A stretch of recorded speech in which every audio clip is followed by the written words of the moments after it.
my beautiful people, welcome back to our second episode of Encouraging Talks with Agnes.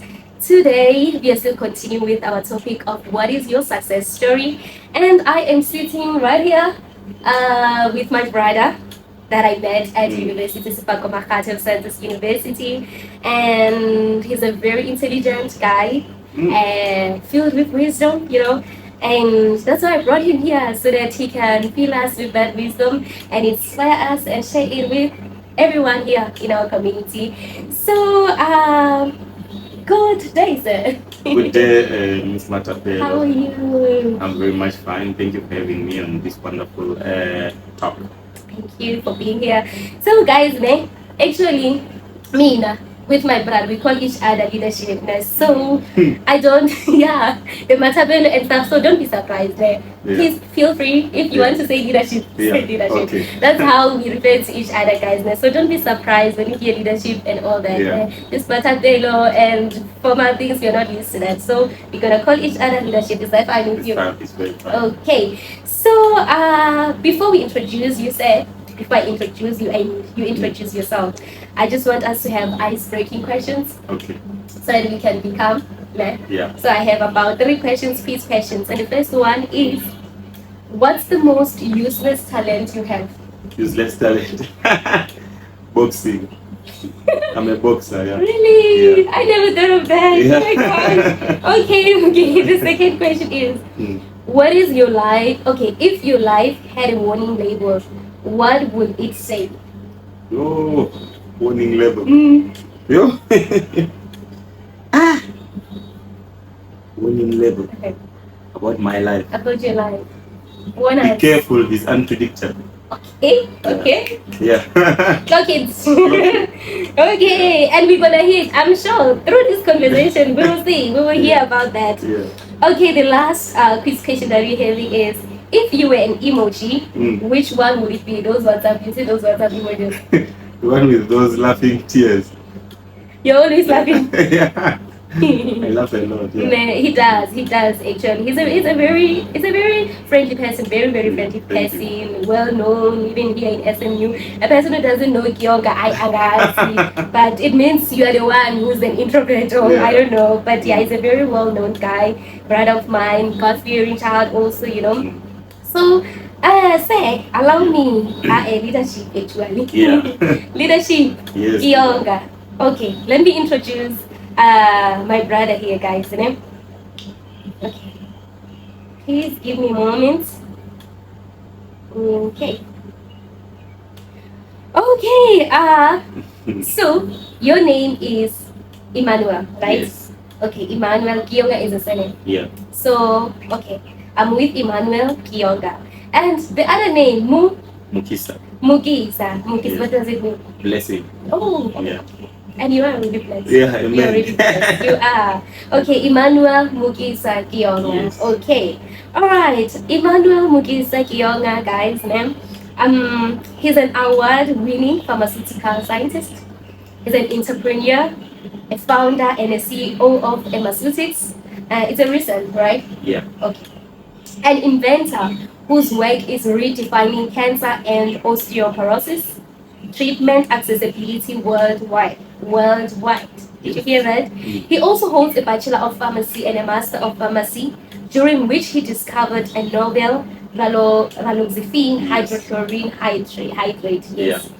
A breakthrough innovation that enhances oral bioavailability, clinical effectiveness, and affordability of breast cancer and osteoporosis therapies. Yes. So the list goes on. I'm not gonna continue. The list goes on, and I'm gonna actually, I have put some links right there for more information and more of his profile, because this guy here he has a lot. He has a lot like on his profile, on his bio. So yeah, but this I think is the main things that are now like popping with you. Yes.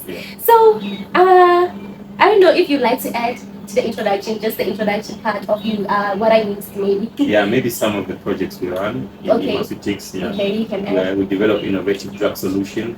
We're a research and development company. It is a niche area in the pharmaceutical industry. We developed, of course, the breast cancer drug, and we're also developing a Nyaupe antagonist, a drug which blocks the desire to smoke nyaupe for users. We're developing a period pains treatment. We're developing a soil addiction treatment. So we develop these innovative drug solutions based on societal problems. We're pharmacists, we're not politicians, we're not police, we're not lawmakers, but we do assist the government in fighting some of these great problems in society, like nyaupe. Yeah. Oh wow, beautiful, very great. I don't want to dwell on it right now. Yeah. I think we will tackle it properly in the questions, because I'm gonna ask you some of the questions along that. Okay, all I can say on that is wow, especially on the nyaupe part, just wow. Okay. I think we're gonna get straight to our main questions or interview for today, Okay. and okay, I think we already tackled this part. Please, Kiyonga, briefly up. Okay, yes. Can you please, if you don't mind, like give us your bit upbringing, because I'm sure it can encourage a young person who's out there. You understand? Yeah. Yeah, I'm Emmanuel Kiyonga. There's nothing really special about me. I'm just like any other ordinary African child growing up. I was born in Uganda, moved to South Africa as a child, ended up growing in South Africa as an immigrant. I know the same struggles of poverty, lack, exclusion, discrimination. Those are the same struggles I went through, and they are the same struggles which shaped my being. Even my innovations are based on those struggles. When I designed a nyaupe antagonist, it's because I've lived among the nyaupe users, and I've experienced the pain they face. So yeah, there's nothing really fancy about me. Born in Uganda, raised up in South Africa, graduated here in South Africa, then started my company here in South Africa. I'm a Pan-Africanist. Benefits in our country. I believe that Africans can solve their problems. Right. That's my belief, yeah. That's great. We are blessed. We are blessed to have you in our country, honestly. And we are happy that your company is in our country, not in your country. Unfortunately, Uganda, he's ours now. He's ours now. Okay, the second question is define success in your own words. Just maybe one sentence, to two. Yeah. What is success in your own words? Success is the ability to do that which you love. Oh, wow. In simple terms, that which you love, you do it. Doing what you love and doing it better. That's success. That's right. So success is not monetary, is not measured by substances. It's something you cannot measure tangibly, but it's a feeling. Oh, okay. Is it? It's a feeling. You feel like I do what I do best, and therefore that feeling can be described as success. Okay. Yeah. So it means, because feeling sometimes it doesn't bring money. So let's say that feeling doesn't bring money, it's still success. Yeah, because success has nothing to do with money. If you look at successful people, they don't have. It's not really the money that makes them success, because no one can have enough money. How much is enough money? True. And how much is billion? And how much is not enough money? You find out someone is a cleaner, but they feel successful because they have a family, they take care of their kids, they have their home, they're doing what they love. That's success. Yeah. Love it. So it comes in different levels and it's personified. So your success might not be my success. Yeah. Very true. That's why I wanted you to define it in your own words, because I believe that we all have like different ways to explain, like as you said, personal. It's personal. Yeah, it's personal. Okay, I love it. You said, let me recall, it's the ability to do what you love. What you love. Okay. Hope you had that. So the third question is, how does your journey of success looks like? Okay, here I want to, because my brother, I don't know much. Linda, I don't know much. Just a lot of mine. It's been a while, guys. Like me and him having conversation. A lot of conversation that we had were politics when we were still in organizations. So I'm also gonna hear more about your company, and I would love you to take us through, especially through maybe a bit of your varsity time. And afterwards, especially with what you're doing now currently, it's such a big movement, man, So please take us through a bit on that. No, I joined varsity in 2014 when I was a first year at SMU. My first degree was a BSc, Bachelor of Science in Occupation and Environmental Health. In those days, most of us wanted to do a health course, medicine, pharmacy, dentist. But then they told us, because of limited space, you can do a BSc and then later on switch. Yeah. So I registered my BSc. I did the 3 years of BSc. Unfortunately, here at SME, they used to change their story now when you are done. And they say, no, now they need points. So my entry into pharmacy was a huge struggle. Okay. It was actually one of the most controversial entry into course. I entered pharmacy in a very controversial way, where a lot of people felt like I didn't deserve to enter pharmacy. I did my pharmacy from 2017 to 2020. That was my second degree. From there, I did my master's of pharmacy from 2021 until 2023. So after that, I graduated. Master's 3 years. Yeah, it took me 3 years because 2021 was COVID. It was almost. It was. Yeah, we did nothing because it was locked down. There were no labs. So my master's technically began in 2022. Even in records, the university recognizes that. Yeah, they say 2021 was like a dead year. Yeah. So I graduated my pharmacy, and that's when the innovation came from 2023. That's when we did the innovation, but the news broke out 2024. Yeah. Oh, okay. Yeah, because they recently broke out. Yeah, it broke out 2024, but the discovery was made 2023. But we had to confirm it. Running novelty masters. Yeah, it was my master's study. Yeah. Oh, okay. Yeah. Okay. No, that's great, man. So, what is please tell us your drug name again. It's raloxifene hydrate solvate, raloxifene hydrochloride solvate hydrate. Yeah. So how do you come up with such names for a drug? So those names are basically their molecular composition. Okay. Yeah, it could be called. It can be given any brand name. Like Panado is a brand. It's the same as Grandpa or Calpol. It's the same drug, which is paracetamol. Yes. So when we are talking scientifically, we call it paracetamol. We don't call it Panado. So same with mine. This is the scientific name, raloxifene hydrate solvate hydrate. It's a scientific raloxifene hydrochloride solvate hydrate is the scientific name. So it explains its chemical composition because it's a co-crystal. Oh, okay, I get it. Yeah. Then it's used for breast cancer. Breast cancer and postmenopausal osteoporosis. This means weak bones among the elders. So as you are treating the breast cancer, you are also treating the osteoporosis. Same time. Yeah. So it's a dual. It acts in two forms. Yeah. It is with two conditions, especially. The osteoporosis is postmenopause, so women above 45, if their estrogen levels decrease, their bones start being weak. So this drug also assists in that. Yeah. Okay. So what gave you a zeal to do your study on this? Yeah, very good question. My initial study was malaria. Okay. At Covac. Yeah. And it's as you know, it's very common in pharmaceutical sciences. You can come to do a master's in malaria, but the supervisors can advise. Yes, true. So they said there's a malaria vaccine. There's no need to do malaria. I mean, there's a lot of it. Why don't we look into cancer?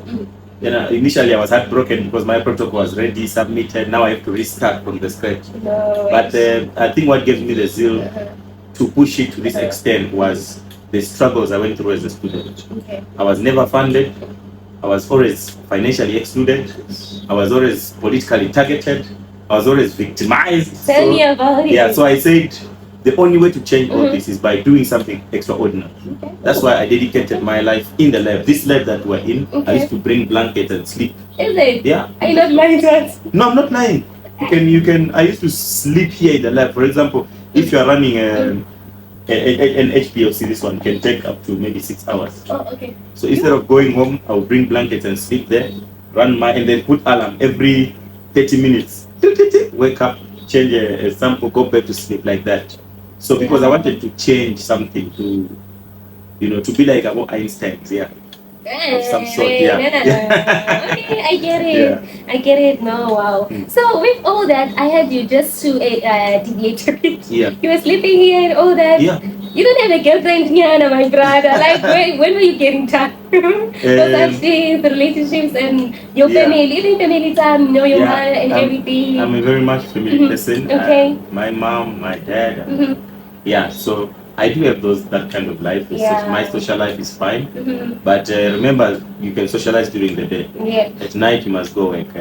So when you work at night? Yeah, work at night. During the day, I can socialize. Like giving black people I can play politics. But when it comes to work, I disappear. Yeah. No, okay.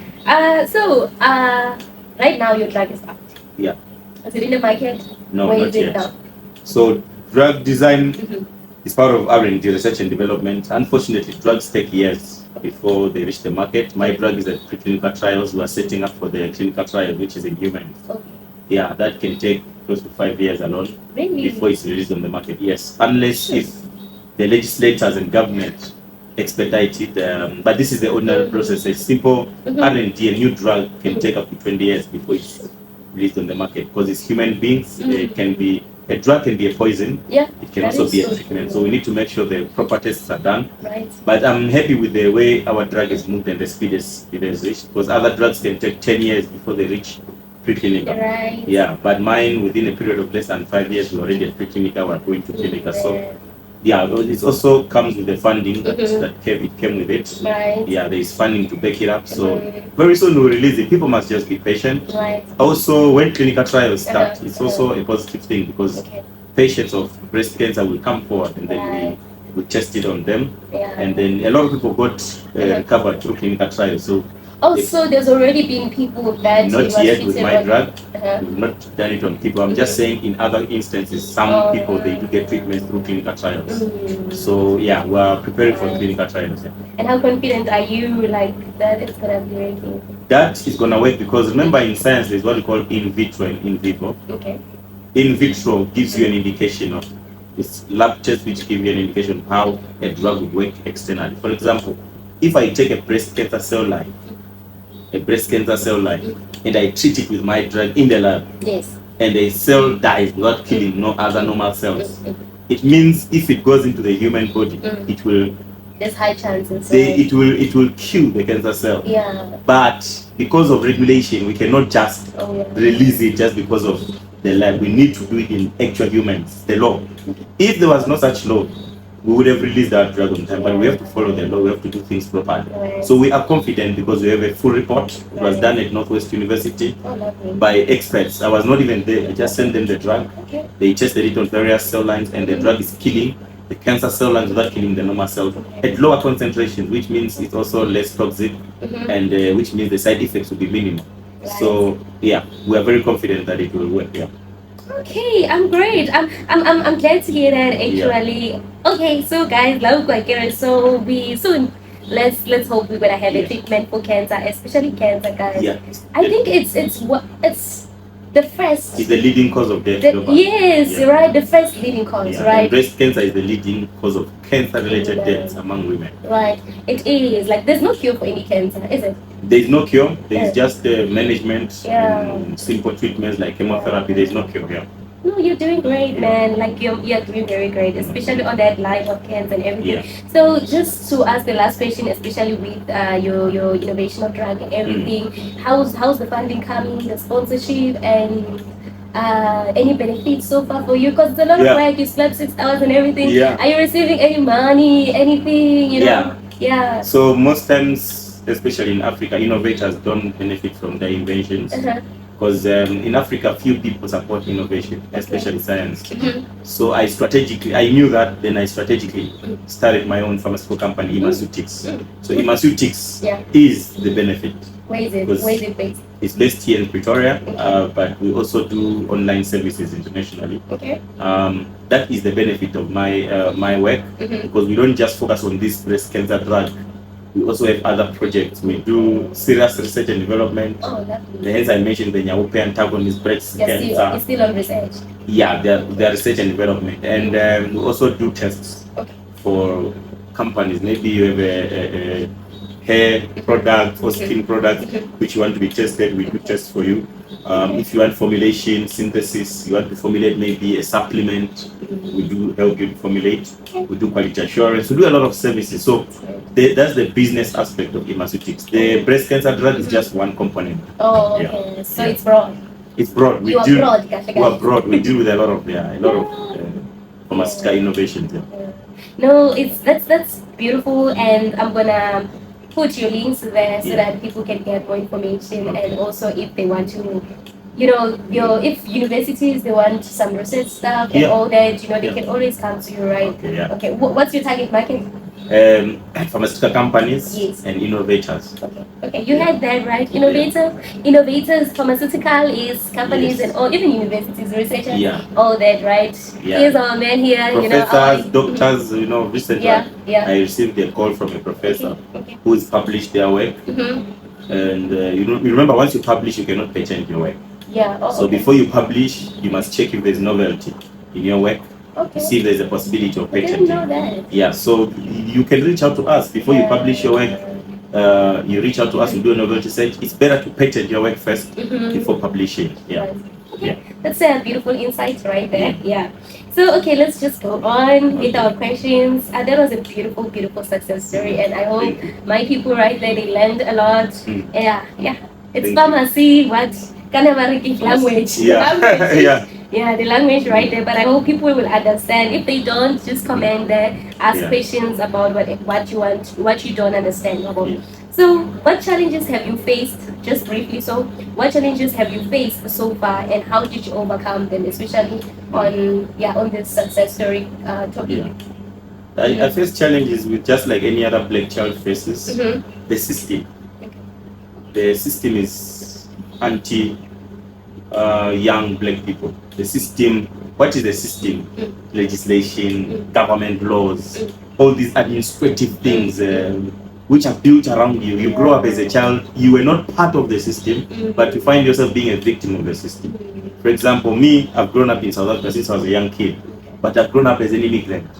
Now there are certain rights immigrants cannot have. Cannot have access to funding, cannot have access to NSFAS, for example. You are limited because of who you are, but if you check, it's not my fault. I don't even know how it came about. I was just born into it. But the systems exclude you for who you are. So you find yourself having to navigate around such systems. And you find administrators or people in positions of power using those systems to get back at you, you know. Someone tells you straight, if you are not a citizen, you cannot register, for example. And it's a law. And you can't blame them. You have to. So the system in Africa makes life unbearable. But for black people. For black people, unbearable. Not just in South Africa, by the way. Everywhere in the world. The system makes it tough for black people to. Even not just for me as an immigrant, even for South African citizens who are black. That is so true. The system is favorable to a particular color. It's favorable to a particular age group. Okay. A particular age group. If you are a young man in Africa, there's no hope for you. But just 10, 50, then you find. You're about to die. You find opportunities when you are 55. Then you'll be fine. But if you are young, there's no hope. So the system must be revisited. You're right. And how did you overcome them? Just encourage people to see this, and I feel like you're a very good example to our platform. Also, you're not even from here, but here you are. Because people, young people back then from these days, and they will have all excuses to why they are not successful. And here you are with all those great challenges. How did you overcome them? 1, sacrifice. 2, persistence. 3, don't give a damn. I will start with the first one. What was the first one? Okay. Sacrifice. When I was a young boy, I sacrificed partying. I sacrificed peer pressure. I don't drink, I don't smoke. I sacrificed a lot of things young people do. Because I grew up in Sunnyside in Pretoria West. Most of my friends were from Sosha, Karankua, Hammanskraal. So there was a distance. During recess, I used to be alone. During holidays, I used to be alone. I sacrificed a lot. Number 2, I'm persistent. When I want to do something, I do it. I don't care who says what. I do it, and I don't give a damn your opinion. If I want to post something, I post. I live a free life as long as I do everything within the confines of the law. So opinions of people are very good, but don't listen to them, because a lot of people told me things like, you cannot be this, you cannot do that, you cannot do that. So you must sacrifice. If you want something, you must sacrifice. Persistent. Man, don't care what people say, man. Like you started this YouTube channel, you didn't care what people say. Don't care. You just started. You just started and did it. So if you want to do something, do it. And that thing which you think is small could be the change maker. No, I won't add more. Like, that is great you said, and I won't add more. I'm not gonna read anything to what you said. I hope people had.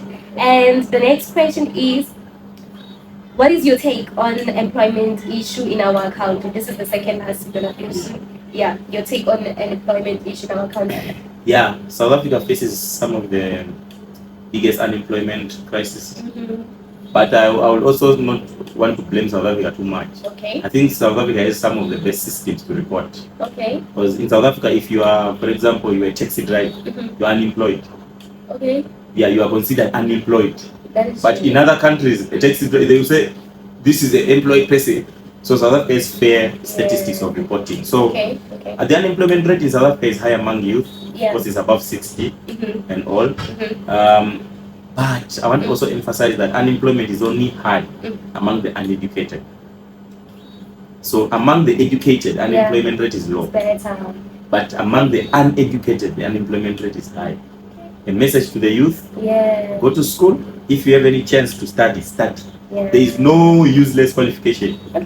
Because there's a difference between someone who went to school and someone who didn't go to school. Someone who went to school has the capacity to create jobs than someone who didn't go to school. So I'm encouraging young people to go to school so that you join the low rate of unemployment among the educated. So another thing is in South Africa, I believe because of the systems of the past, apartheid and Bantu education, it's still eating in today's society. You find young people are disadvantaged not because they chose. It's not true that people are just lazy or what, but you find that where you grew up in the locations, there is no opportunities compared to someone who grew up in better backgrounds. So sometimes the background someone comes from forces them to be unemployed or to lack opportunities. Another thing is priority. The government is yes, tries to prioritize it, but it's not enough. They must prioritize the young people. If a young person starts something innovative, inject money in it. Just like you. Right? Why should young people have to apply for their funding? Everything you must apply. Go through this. Go through this. Hey, why? If there is money, give young people to do. You must apply then. For the old ones, those that are old, actually the old people are the ones running government. They're making arrangement for young people. And sometimes they don't really care. Sometimes it's not that they don't really care. They don't even know. They are like disconnected from reality. If you met those members of parliament who are, they don't know that someone can sleep and imagine, for example, a minister of higher education. You cannot tell him in his rightful mind that there are people who are sleeping hungry because he gets a free, a nice salary. He doesn't understand. You don't blame him. So South Africa needs people who are connected to the ground, to understand what people are going through. A lot of people out there think that South Africa is this great the America of Africa. Don't expose us. No, I'm not exposing, but when you get to the ground, you realize that they are people who are struggling. Actually, they are people who are forgotten by the system. The system forgot them, it neglected them. So it needs people to go back and check the reality and do it. South Africa has so much great potential. Because what's the reason then of having a government and all just changing ministers on all these things if there's still people like down there? Actually, the politicians are the greatest cause of the problems in Africa. They're the problems because we have politicians who are not visionary. How can we in 2026? How can education be not free? Higher education. You expect a child from a poor background to pay tuition. Yet you, when you were growing up, you never paid a cent. Even if it was the apartheid government, they allowed you to study for free. But now in a free world, you expect a young child to get 60k, 70k to pay for tuition. So it's a reality call for the leaders. And I said it, guys. Please, I hope it offends no one. Education must be free. Opportunities must be prioritized among the youth. Please, our government, you guys can do better. And all governments in Africa. That's just our cry. So as the youth of South Africa, as the youth of Africa, Okay, thank you for that intake. If you could, this is the last question. If you could teach the world one lesson, what will it be?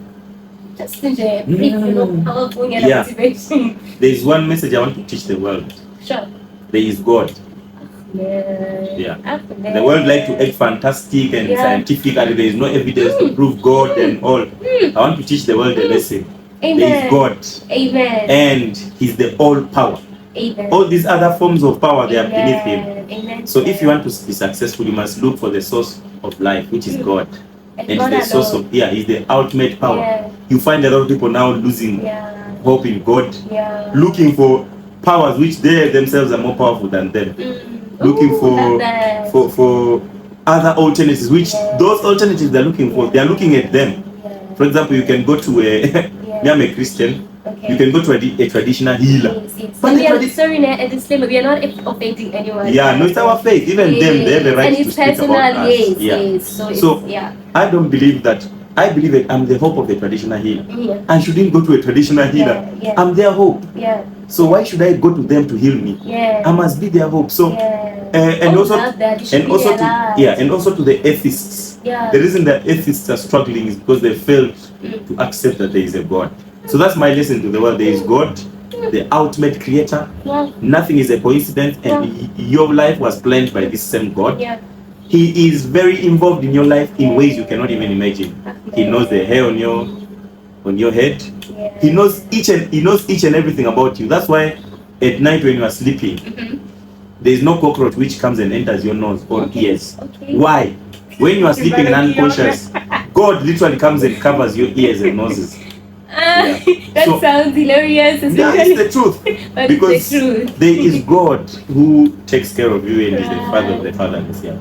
Amen to that, guys. I told you he's the child of God, and he just exposed himself. So thank you so much for that encouragement, and man, thank you so much. Thank you for having me. For being brave also to talk about God. As Christians sometimes we are shy. So thank you for that, and thank you for being here. Thank you for having me. Right? And I wish you the best. Thank you so much. Thank you so much. I just started this, and I just hope, as you said, God is there and He'll greet me just like He's with you. You are a great example that God does things, and I believe that the person you are today is because of God. Yeah. Because of God. Precisely because if you can check my life, I told you before, unpredictable. Yeah. There's nothing which makes sense. How I got to Medunsa, how I did pharmacy, how I discovered the drug. There is nothing which is within my power. It's all God literally. The Bible says, eyes have not seen, ears have not heard, and it has not crossed the minds of anyone that which God has set for His people. So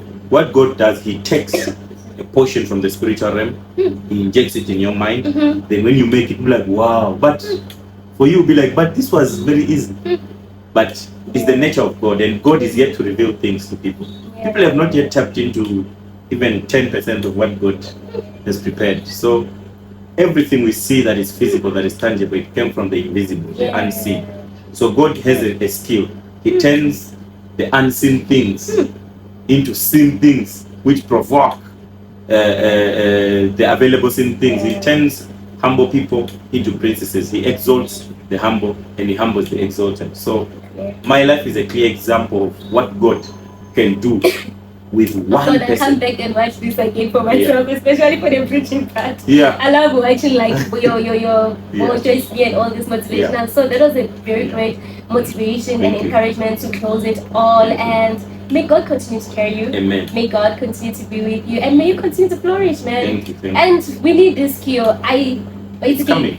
Yes, in this cure for cancer, it's gonna happen, right? So, guys, thank you so much for taking your time to watch this video. Up until next time, I love you so much. Please don't forget to subscribe, like, and share, and comment, and click those links down there for our today guest and support him. Love you so much. And sponsors, please sponsor him more.